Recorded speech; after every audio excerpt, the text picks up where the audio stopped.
Good morning সবাইকে। আজকের এই ভিডিওটাতে আমরা অষ্টম শ্রেণীর মেঘ বৃষ্টি এই চ্যাপ্টারটার উপরে প্রশ্নোত্তর আলোচনা করব। তোমরা নিশ্চয়ই আগের ভিডিওটি থেকে এই মেঘ বৃষ্টির চ্যাপ্টারটা ভালো করে বুঝে নিয়েছো। তো আজকে এই ভিডিওটাতে আমি মেঘ বৃষ্টি থেকে কী কী প্রশ্ন আসতে পারে এবং তার উত্তর কোথায় আছে সেইটা নিয়ে আলোচনা করছি। চলো দেখে নিই মেঘ বৃষ্টি থেকে আমরা কি কি পড়ব। ক্লাস 8-এর ভূগোল বইতে পেজ নাম্বার 43 এই পেজে রয়েছে মেঘ বৃষ্টির চ্যাপ্টারটা। এই চ্যাপ্টারটায় খুব গুরুত্বপূর্ণ প্রশ্ন আছে এবং পড়তেও খুব ভালো লাগবে। সেটা হচ্ছে মেঘেদের পরিবার, প্রথমটা। আগে আমি বুঝিয়ে দিয়েছি আগের ভিডিওটাতে, তোমরা একটু ফলো করে নিতে পারো, তাহলে বিষয়টা আরও সহজে বুঝে যাবে। আজকে এই ভিডিওটিতে শুধু প্রশ্ন উত্তর আলোচনা করব। তো তোমাদের সুবিধার জন্য আমি মেঘ বৃষ্টি থেকে প্রশ্নগুলো লিখে দিয়েছি। দেখো, প্রথম প্রশ্ন হচ্ছে, কোন মেঘে আকাশ ছেয়ে গেলে তাকে ম্যাকারেল আকাশ বলা হয়? আচ্ছা, এখানে উত্তরটা দেখো, ম্যাকারেল আকাশ কোথায় লেখা আছে? এখানে দেখো ম্যাকারেল শব্দটা আছে, অর্থাৎ কোন মেঘকে, প্রশ্নটা কী ছিল, কোন মেঘে আকাশ ছেয়ে গেলে তাকে ম্যাকারেল বলা হয়, তাহলে হচ্ছে সিরো কিউমুলাস, উত্তরটা এটা হবে। আমরা শর্ট কোয়েশ্চেন করছি। 2 নম্বর প্রশ্নে আছে, কোন মেঘ একটানা বৃষ্টিপাতের পূর্বাভাস দেয়? খুব ভালো করে পড়লেই তোমরা দেখতে পাবে যে একটানা বৃষ্টিপাত হচ্ছে এরকম কোন মেঘ। এখানে দেখো একটানা বৃষ্টিপাতের কথাটা লেখা আছে, অর্থাৎ অল্টোস্ট্র্যাটাস। ঠিক আছে। নেক্সট হচ্ছে 3 নম্বরে বাম্পি ক্লাউড কাকে বলা হয়?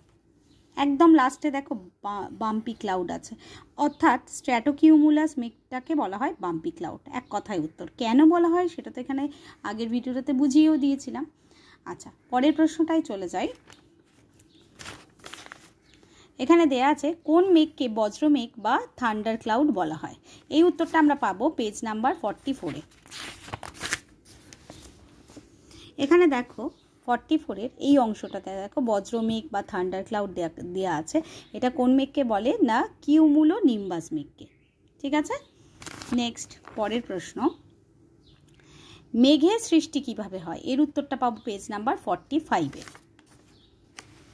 এখানে দেখো মেঘের সৃষ্টি কিভাবে হয় আমরা ছোটবেলা থেকেই পড়ে এসেছি, তো তোমরা নিজেরা বুঝে নিয়ে এই অংশটা পড়তে হবে।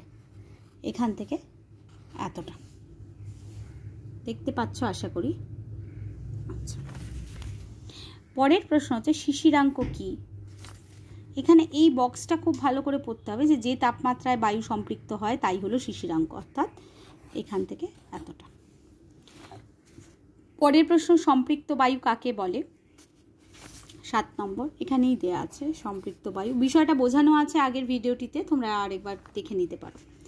ঘনীভবন কাকে বলে? কোয়েশ্চেন নাম্বার 8, বাষ্প থেকে ঘনীভবন পর্যন্ত। নেক্সট, কোয়েশ্চেন নাম্বার 9, বাষ্পীভবন কি? জলের থেকে বাষ্পীভবন। আচ্ছা, এই প্রশ্নগুলো কাকে বলে এইভাবে না এসে তোমাদের এটা দেয়াই থাকবে, জলে বাষ্পে পরিণত হওয়ার প্রক্রিয়া হলো বাষ্পীভবন, ঘনীভবন, শিশিরাঙ্ক, টিকমার্ক। এইভাবে এটা তোমরা রেডি করবে। ঠিক আছে, কিন্তু ওইভাবে অপশান দিলে তো হবে না, তোমাদের এটা জানতে হবে, তাই জন্য আমি এখানে কোয়েশ্চেন আনসার করে দিয়েছি। 10 নম্বরে হচ্ছে, অধঃক্ষেপণ বলতে কি বোঝো? এই উত্তরটা আমরা পাবো পেজ নাম্বার 46-এ। এখানে দেখো প্রথমে 46-এ অধঃক্ষেপণ, যা পৃথিবী পৃষ্ঠে অভিকর্ষের টানে উপর থেকে নিচে এসে যায় বা পড়ে, সেটাই হচ্ছে অধঃক্ষেপণ, নিচের দিকে পড়ছে আর কি। এই আনসারটা এটা হবে। আচ্ছা, তারপরে হচ্ছে, বৃষ্টিপাত কত প্রকার ও কি কি? এই উত্তরটাও 46-এই পাবো। দেখো বৃষ্টিপাতের রকমভেদ দেয়া আছে, আর কিছু লেখা নেই, তো তোমাদের এইটা হবে বৃষ্টিপাতের রকমভেদ। 1 হচ্ছে পরিচলন, 47-এ চলে যাও। 2 হচ্ছে শৈলোৎক্ষেপ, আর 3 হচ্ছে তারপরের পেজে চলে যাও ঘূর্ণ বৃষ্টি, এইটা অর্থাৎ 47-এ আছে। তাহলে কত প্রকার? 3 প্রকার। একটা হচ্ছে পরিচলন, 2 হচ্ছে শৈলোৎক্ষেপ, আর 3 হচ্ছে 47 পাতায় ঘূর্ণ বৃষ্টি। পরের প্রশ্নটা যাই। পরের প্রশ্ন হচ্ছে যে আপেক্ষিক আর্দ্রতা কাকে বলে? এর উত্তরটা আছে 12 নম্বর প্রশ্নের উত্তরটা আছে 46 পাতায়। এখানে দেখো আপেক্ষিক আর্দ্রতা দেওয়া আছে, এটা বিষয় পুরোটাই আমি বুঝিয়ে দিয়েছি আগের ভিডিওটাতে, তোমরা এটা পড়বে। আর এটা শতকরাতে প্রকাশিত হয়, এটা অবশ্যই উল্লেখ করবে, শর্ট কোশ্চেনের জন্য ভেরি ভেরি ইম্পর্ট্যান্ট।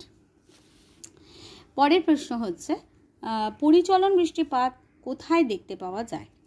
এখানে দেখো পরিচলন বৃষ্টিপাত এইখানে যেটা দেয়া আছে, আশা করি তোমরা দেখতে পাচ্ছ, নিরক্ষীয় অঞ্চলে দুপুরে বা বিকেলের পরে দেখতে পাওয়া যায়। ঠিক আছে, পরিচলন বৃষ্টিপাত নিরক্ষীয় অঞ্চলে দেখা যায়। কোয়েশ্চেন নাম্বার 14, প্রতিবাদ ঢাল কাকে বলে, অনুবাদ ঢাল কাকে বলে এবং বৃষ্টির ছায়া অঞ্চল কাকে বলে? এটা একসঙ্গে আমি বলে দিচ্ছি, দেখো পেজ নাম্বার 47-এ আছে। প্রতিবাদ ঢাল, এই যে দেয়া আছে প্রতিবাদ ঢাল, পর্বতের যে ঢাল বরাবর বায়ু উপরের দিকে উঠে বৃষ্টিপাত ঘটায় সেটা হচ্ছে প্রতিবাদ ঢাল। এর বিপরীত ঢালটা হচ্ছে অনুবাদ ঢাল। ঠিক আছে, এই হচ্ছে দুটো প্রশ্ন। আরেকটা ছিল বৃষ্টির ছায়া অঞ্চল, তো বৃষ্টির ছায়া অঞ্চল হচ্ছে এই জায়গাটা। অনুবাদ ঢালে প্রতিবাদ ঢাল অপেক্ষা বৃষ্টিপাত কম হয়, তাই পর্বতের অনুবাদ ঢালকে বৃষ্টির ছায়া অঞ্চল বলে। অবশ্যই কাকে বলে বলে ছেড়ে দিলে হবে না, উদাহরণ অবশ্যই মানে বলতে হবে।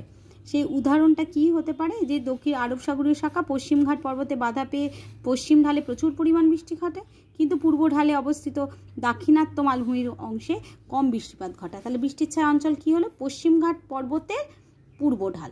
এই হচ্ছে উত্তর, পশ্চিমঘাট পর্বতের পূর্ব ঢাল। ঠিক আছে, এটা বিস্তারিত বোঝানো আছে আগের ভিডিওটাতেও, তোমরা একটু ফলো করে নিতে পারো। আচ্ছা, তারপরের প্রশ্নটা ছিল অনুবাদ ঢাল হলো বৃষ্টির ছায়া অঞ্চল হলো, এরপরে হচ্ছে বৃষ্টির ছায়া অঞ্চলে উদাহরণ দাও, যেটা আমি বললাম পশ্চিমঘাট পর্বতের পূর্ব ঢাল, এটা বলতে পারো, পূর্বঘাট পর্বতের পশ্চিম ঢাল, এটাও বলতে পারো। নেক্সট হচ্ছে ঘূর্ণবাদের চোখ বলতে কি বোঝো? এর উত্তরটা আমরা পাবো পেজ নাম্বার 48-এ। এখানে দেখো ইংলিশটাও থাকতে পারে, আই অফ সাইক্লোন। এখানে দেখো ঘূর্ণবাদের কেন্দ্রে বায়ুচাপ সব থেকে কম থাকে, এই অংশের নামই হচ্ছে ঘূর্ণবাদের চক্ষু, মানে যেখানে ঘূর্ণবাদটা হচ্ছে তার একদম সেন্টারটাকে বলা হয় আই অফ সাইক্লোন বা ঘূর্ণবাদের চক্ষু। এইটুকু উত্তর। তারপরে হচ্ছে সাইক্লোন কি, হ্যারিকেন কি, একসঙ্গে বলছি 20-21 নম্বরের প্রশ্ন।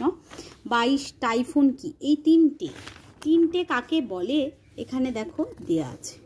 বঙ্গোপসাগরের সাইক্লোন, মানে যে ঘূর্ণবাদ বঙ্গোপসাগরের যে ঘূর্ণবাদ সেটাকে সাইক্লোন বলে, ক্যারিবিয়ান সাগরের ঘূর্ণবাদকে হ্যারিকেন বলে, আর পূর্ব চীন সাগরের ঘূর্ণিঝড়কে বলে টাইফুন।